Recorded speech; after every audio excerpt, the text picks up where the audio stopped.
Hi everyone, আসসালামু আলাইকুম। কিতা খবর সব বালানি? তো আজকে আবার নিয়ে আইছি তারপরে ব্লগ। তারপরে গাইছি কেন আইসক্রিম সবরে দিলাইলাম, আমিও খাই লাইলাম। তারপরে আপনারা কিছু এখন দেখাইতে পারি না, কারণ হইল গাছ আমার ভেকেশন চলে।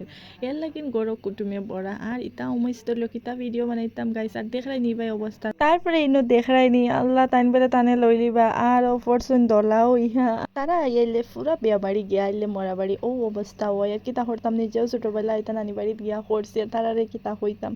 তারপরে এটাও মস্তেলের মাঝে দিয়ে একটু ফবও বানাই লিছি, কিতা করতাম খাইতাম তো নানি তারারে খাওয়াইতাম। তারপরে ইনো রাইত গাইস, রাইত বাজার কয়টা দেখাই তো 12:30 বাজে, তাই লিপস্টিক বা করি এখন আমারে লাগাইয়া। তারপরে পরের দিন সকালে উঠে খাম খা চাটাইয়া আর বেশি কিছু ভিডিও নিয়েছি না, আর ভাবছি সব মিলিছুন যে জায়গাত খালাই ডাল বানাইলে তো খুব একটা মজা লাগবো, কারণ খালাই ডাল বিয়া বাড়িত আর বেশি মানুষ থাকলে খাইতে এগু আলাদা মজা লাগে।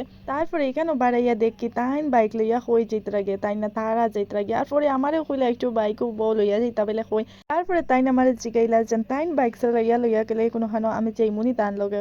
আর আমি কইলাম আর খাইয়া খাম পাইছ না, খার বাড়িত নিয়ে হারাইবা খানো হারাইবা আল্লাহ জানে। তারপরে তাইন কেন কথা শুনিয়া খুব আর কিন গুছা করলা। তারপরে আপনারা বাবরাই আমরা এখানে কিতা করিয়া জঙ্গল, মতলব আমরা মেহেন্দির পাত্তা ফাড়িয়া যে কষ্ট মষ্ট করিয়া একটু ফাড়ি লাইছি। তারপরে আর কিছু নাই, তো আজকের ব্লগ এতটুকু, চলো টাটা।